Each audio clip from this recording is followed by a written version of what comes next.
Now we have the Simcoe one. Delhi, we've added $4 million. I don't know what's going on in Dover with the water treatment plant. I know we've had problems there. I wonder if it'd be possible if we get a little brief report on that when it comes time. Through the chairman to council, certainly we can provide that. Thank you very much. My next questions, I guess, are for Mr. Baird, if I may. Last week I had asked if we could have Mr. Tice back for a little discussion, and I'm wondering, have you got a date? And if possible, will that date be before our next pre-conference session for the OMB hearing? Through Chairman Wells, Mr. Tice is able to attend next Tuesday night at 3 p.m. Okay. For an in-camera session, so he'll be able to answer your questions. So that's obviously well in advance of the October 4th OMB hearing.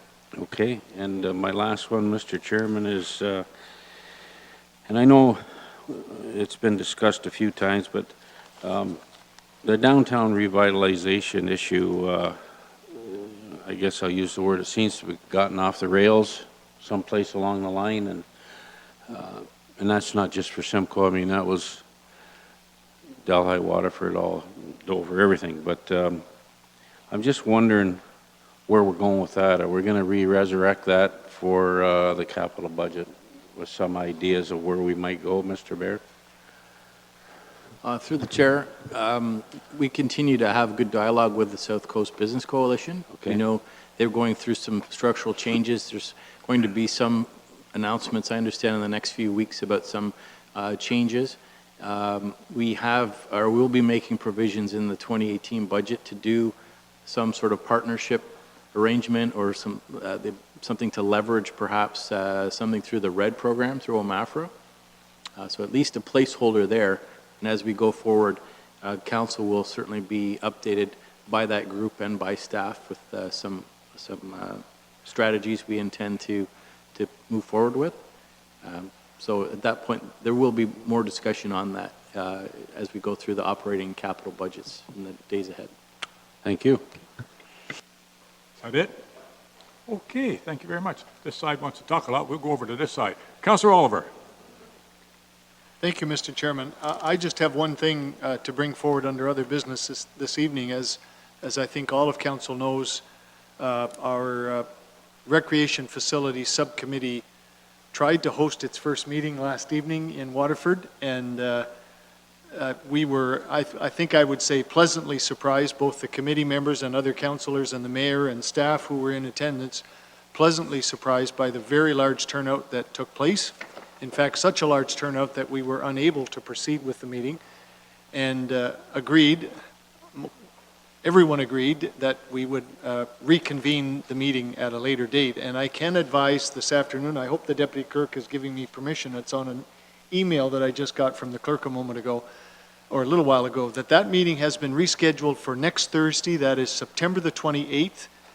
Again, opening the doors at 6:30 to welcome and have informal discussion, and then the formal consultation meeting starting at 7 p.m., as is the case with all of our other meetings, and it is taking place in the gymnasium at Waterford Public School, which is located at 100 Church Street East in Waterford.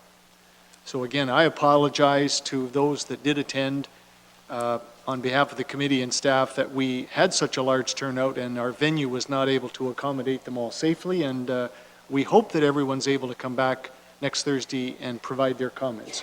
Thank you very much, Mr. Chairman. Thank you. I let the gavel go, or the microphone. We do have our second scheduled meeting is next Monday evening in your backyard, Mr. Chair, in Port Dover, Monday evening, September the 25th, at the Port Dover Lions Community Center in the meeting room. And if it proves too small, we'll move out into the main auditorium. We've got space there. Thank you. Thank you very much. And you did very well. Okay, how about going over to you? Councillor Black, would you like to enlighten us with some of your wisdom?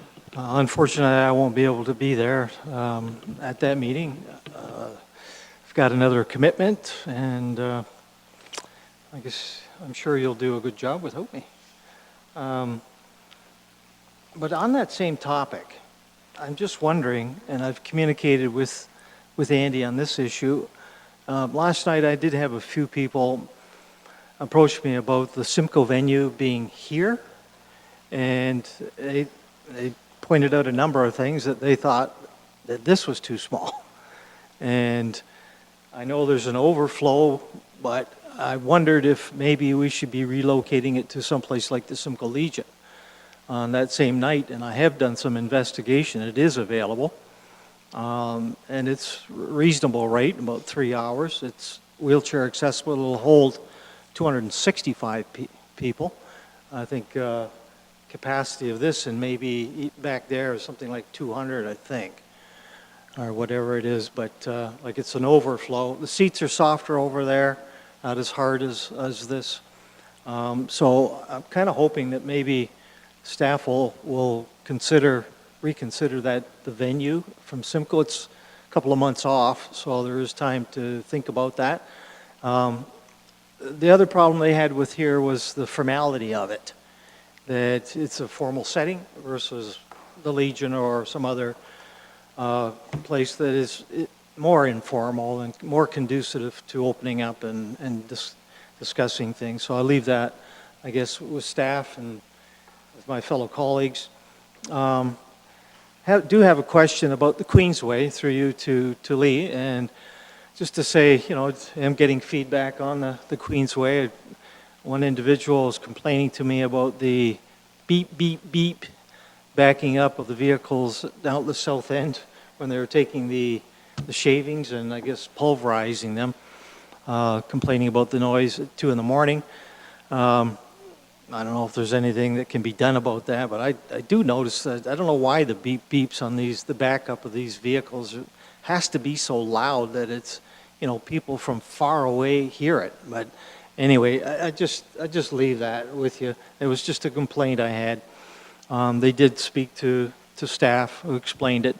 But on the positive note, I thought that job was done very well, very quickly, and at nighttime. And I got some good comments on that. Some part of it is done already, the easterly portion of it around the intersection. It's very nice, and just wondered when the rest of it would be finished. I was by there, I don't know, earlier today and didn't see anybody working, but is there a finished date for the Queensway?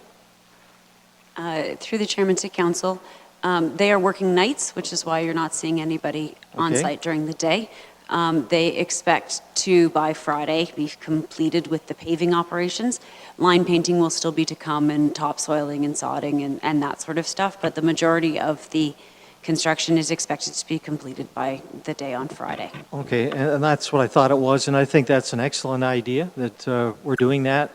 Maybe some people, like the fellow with the beep, beep, beep, was disturbed, but I think in the end, it probably serves the community a lot better to do it that way. So thank you for that. Appreciate it. And over the years, I've had people complaining all over to me, even in Delhi. I had somebody in front of Imperial Street there was a manhole cover. And we get a lot of manhole, or at least I get a lot of complaints about manhole covers. I'm sure others do in the urban area as well, that they sink and they bump and all that.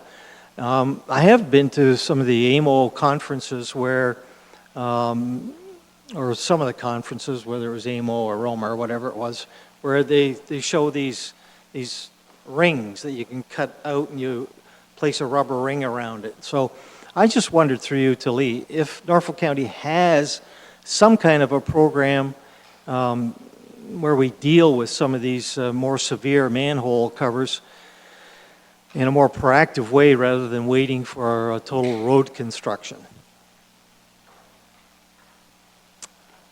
Through the chairman to council, we certainly do have a program where we go around typically in the late fall and adjust whatever manholes we need to adjust in preparation for the winter. To minimize that, we are just finishing up our concrete program right now, and then we will be starting to work on that.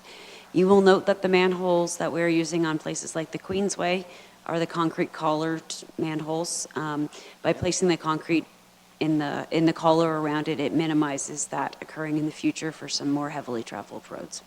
Okay. Have you seen those rubber rings that I'm talking about? I've seen those where it's like an insert. You cut a big circle out and you insert this big giant rubber ring around the manhole cover. Through the chairman to council, staff are always keeping our eye on new products that are on the market, and typically we wait for other larger municipalities that have a larger budget to test them out and provide us with their insight before we implement those types of items.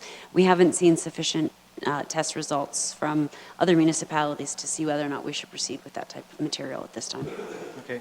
Thank you very much. That's it. Councillor Columbus. Thank you, Mr. Chairman. A couple items to Lee. And first of all, the Queensway West there, that's a connecting link project. And I just wonder, I believe we already received word that the connecting link program's open for another year, and the people of Delhi are anxious to have some of that rough pavement on James Street and King Street repaired. Can you comment on where we're at with that application process? Through the chairman to council, the application process requires a resolution from council. Staff have generated that. I don't know which date. It's either coming the 26th or the 3rd of October.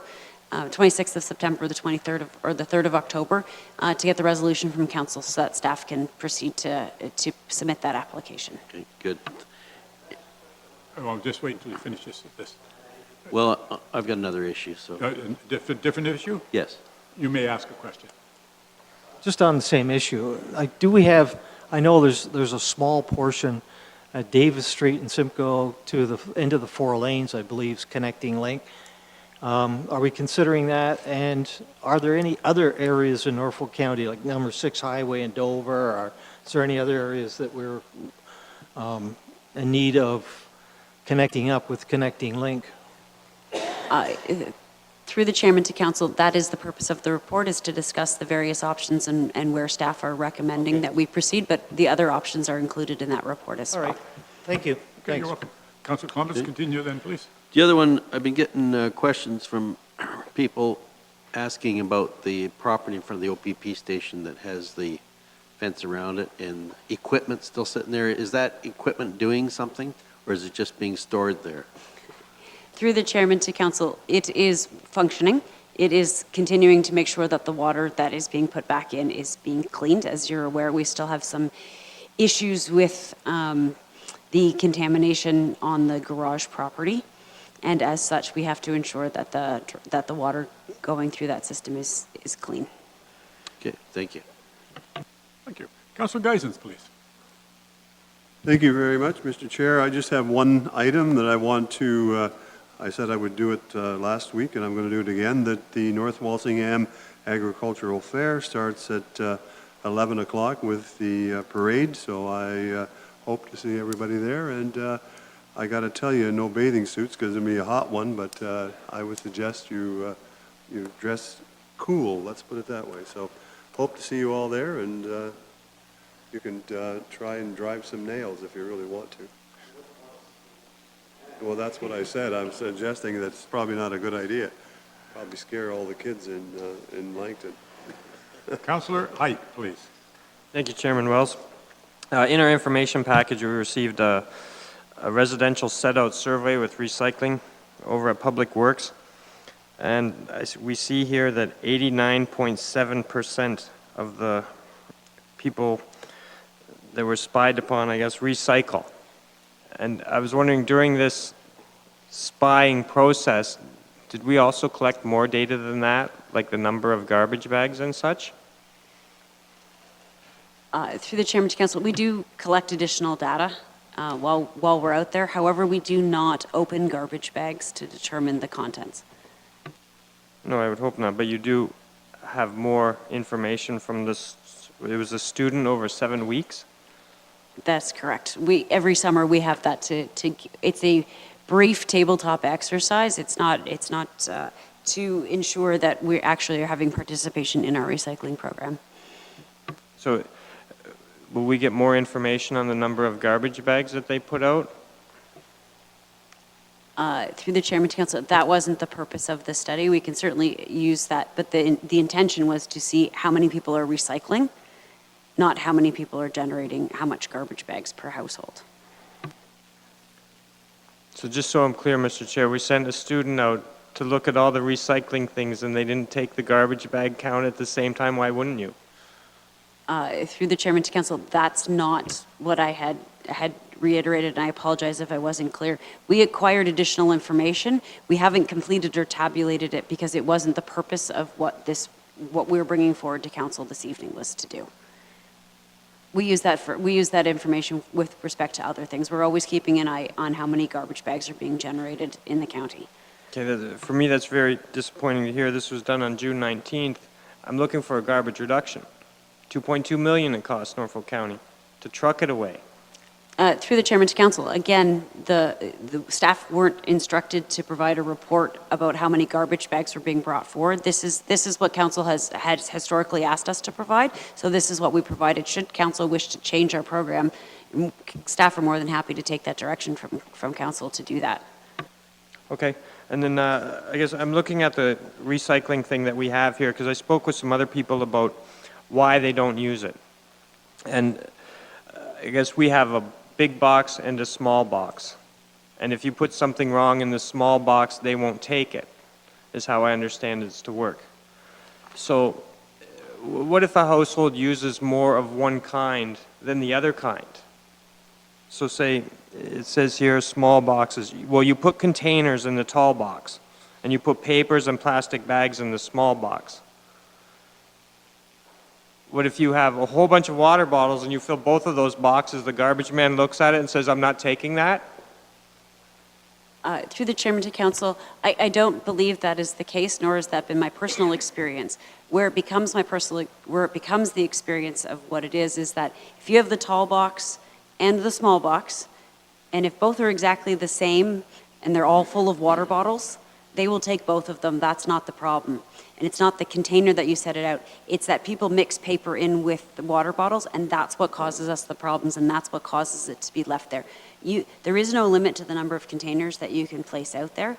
I personally myself, have been known to, depending on what's going on or that sort of thing, I will have, 3 blue boxes or 3 black boxes out there of paper materials,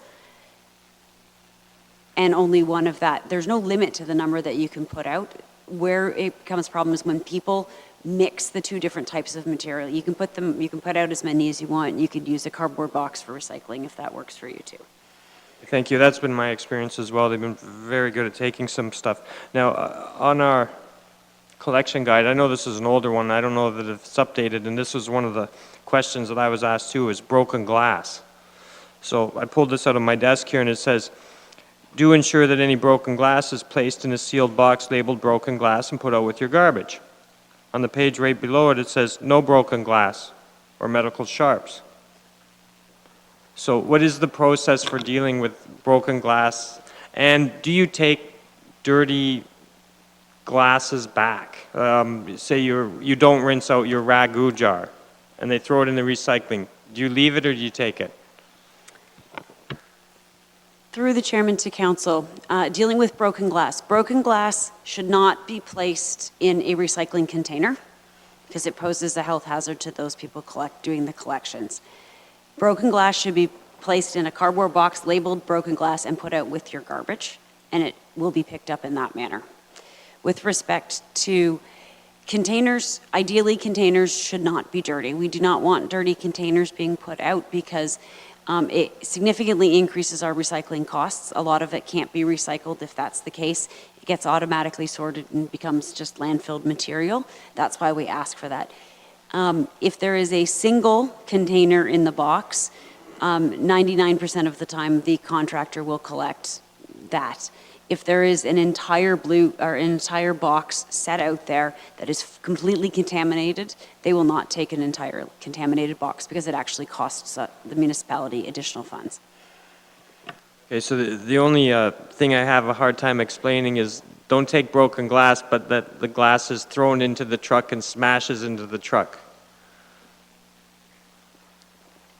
I was struggling there, Lee. Yeah, no, through the chairman to council, where we have difficulties with that is that people need to effectively If we have broken glass, people will just throw it in the garbage without it being labeled. So if somebody goes and they go to grab a garbage bag, they do it, they break their hands. The glass coming out of the recycling bin, when they go to move it, if there's shards of glass, it comes out and it hurts the workers. It's not the fact that the glass has to be kept whole to be recyclable, it's for the safety of the people loading it into the vehicle. Once it's in the vehicle, broken doesn't really affect the handling because it's done mostly by equipment, by machinery from that point on. Okay, thank you. Next up and last one, Mr. Chair, is lots. And this has to deal with planning. I've had some calls Just over... Excuse me for a minute. Was your question that you had on recycling? So if you would just hold that, and I'll come back to you. Thanks, Mr. Chairman. I know Councillor Height was only making a joke when he made reference to spying, and I happen to think that exercise we do with this assessment is a very, very good one every year, and it's helpful to me to have that information. I do have a question for Lee on that. I thought a participation rate of 89.7% of our residents was pretty good. Do you know how that would compare provincially, Lee, whether we're better or worse still than the provincial average for participation? Through the chairman to council, my understanding, the most recent statistics that I've seen, the provincial average is about 87%. So. That is correct. Back to you, Councillor Height. Okay, Mr. Chair. Yeah, so my next one up, it has to do with lots, and that's like lots of record basically around the countryside and things like that. Now, I know in our official plan review, it was determined Norfolk County has too many lots out there for us to increase more lots. Lots as in L-O-T-S? Okay, thank you. Okay, building lots. Yeah, okay. Basically. So I've talked to a few people around because I'm getting asked all the time. We have a shortage of properties down in my area because obviously everyone here knows Ward 1 is the most beautiful ward in Norfolk County, and everyone wants to live there. And there's a shortage of homes and houses. Houses are selling so fast, and there isn't much development going on as far as development lands, and it's driving the price of the housing rate up, and there aren't many lots for sale either. So I've had people call me, and a lot of the lots that are available can't be built upon. Whether it's because it's hazard land, one particular farmer showed me 2 lots, and they probably come up in the inventory, but you would absolutely never be able to build a house on there. You have the road here and a pond here. The hazard line clearly goes right over that, and you're not going to have the justification. I don't know why those aren't being removed from our inventory. I understand some owners would probably be upset, but they probably should have been upset when the hazard lines went over those lots beforehand or something. I'm just wondering what the process would be to have those lots removed, because it's really affecting the inventory and our ability to build. Would that be you, Mr. Baird? Sure, Mr. Chairman, I'll take a stab at that. Councillor Height, with those lots of record, the example you used where there's hazard lines, those mapping lines, I would think if there's anyone out there that owns a lot like that, that is touching or has hazard lines on it, they're certainly able to consult with the Conservation Authority and have them ground truth those lines. In many cases, they were put on desktop, using historical information, and so that line, as it's shown on a plan right now, could very well support a dwelling like that. So they're one at a time. So we would work with them if there's any inquiries. I would recommend you direct them to our planning staff, and we'd be glad to do that. There's no cost to do that. We want to see development. With respect to Port Rowan, there is a lot of developable land within the urban boundary, but it just hasn't been developed yet. There hasn't been additional plans of subdivision. I'm thinking of the east side of Port Rowan, closer to the east quarter line. All of those lands are designated development. We just need to see subdivision applications come forward, and that will open up more land. So I think it's a matter of price point. You're correct. The housing prices are up, and that will start to drive, I think, some new development or further development in Port Rowan Ward 1 area. Now, as you mentioned, the ground truthing the lots, I did that. The farmer knows you're probably never building on that. They might have been in there from I don't know when. But how would you remove them? Again, like, you can't build that close to the water with a road in between you where anybody's going to allow it, as far as I'm concerned, unless it's in the CBD district in downtown Simcoe, maybe then, but not in the rural area. Again, through the chair, I would encourage those landowners that would fit that bill, talk to our planning folks. I mean, you could have a lot of record that's being used for agriculture purposes. It's farmed right now. They may or may not be able to build on it. By removing it from the ability to build a residence on it, I think it's got more value, and maybe it's a matter of creativity or something like that. But I agree, there's some out there that really can't be developed, but there are many that can be. So I wouldn't want anyone to shortchange himself. Just give our office a call, and we can look at them on an individual basis, because every new house adds significantly to our municipality. Okay, thank you. Finished? Mr. Mayor, I haven't forgotten you. You'll be last. Mr. Johnson, do you have anything to add or any questions, anything that you wish to bring to our attention? Thank you, Mr. Chair. I have nothing to add, and I have no questions. Thank you. Thank you very much. Mr. S., I'm going to spend the rest of this week learning to pronounce your name. I'm going to come next week and know how to do it. But until then, do you have anything to, and welcome, and do you have anything for our council? Thank you for the welcome, and I have nothing to add. We like people who don't talk a lot. Councillor Baird. Well, thank you. I have nothing to add this evening, Mr. Chairman. Mr. County Manager, would you like to follow the rest of your staff and not say a lot? I'm trying to learn to speak less so that you like me more. Have a good evening. Is that it? Okay. Mr. Cridlin. Nothing this evening. Nothing, thank you. And again, welcome back. It's very nice to have you sitting back in your chair. I feel very, very comforted by having you there. Do you have anything for us? Mr. Mayor, you're last. I'll be quick. Thank you. It is Sluchenkov. Sluchenkov. I'm going to practice. A lot of people laughed at me 3 weeks ago, so I went home and I practiced, and it's Sluchenkov. Very good. I got it for now.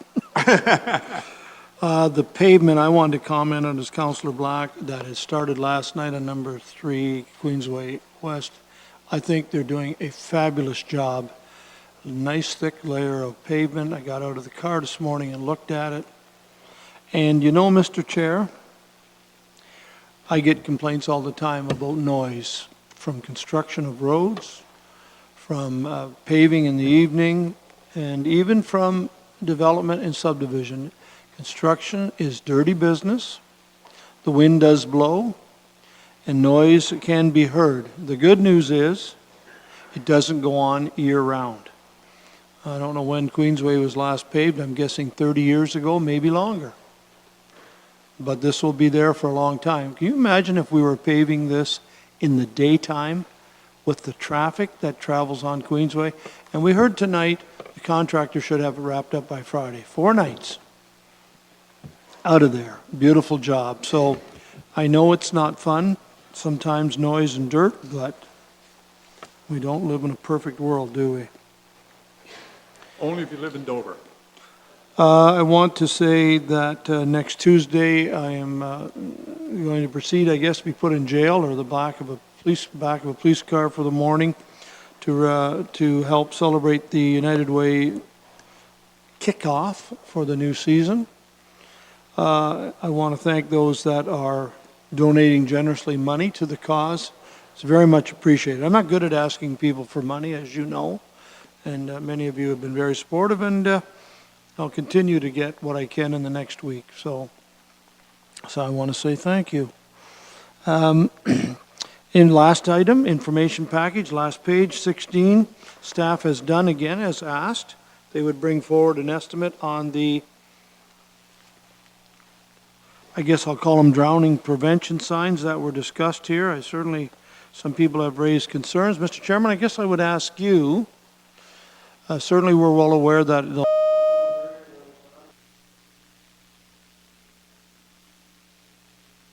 under total concern, say in Port Dover. I'm not sure if I know.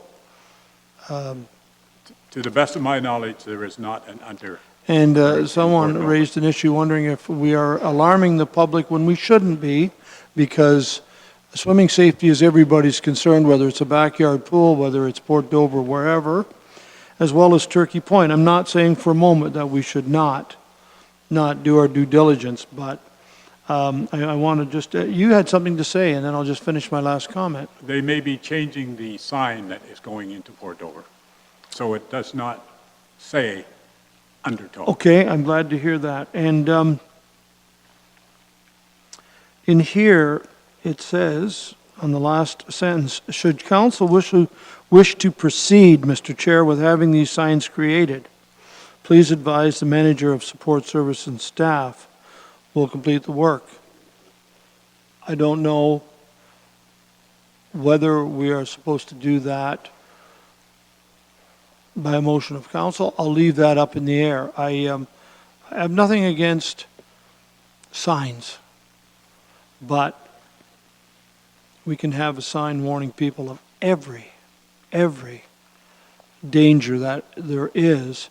And I think as long as these signs are to remind people to swim safely, it's totally different than saying, and I'm glad you've corrected that, I wouldn't want people to think that going onto the beaches in some of our communities there's an undertow situation if there isn't. That's all, Mr. Chair. Thank you.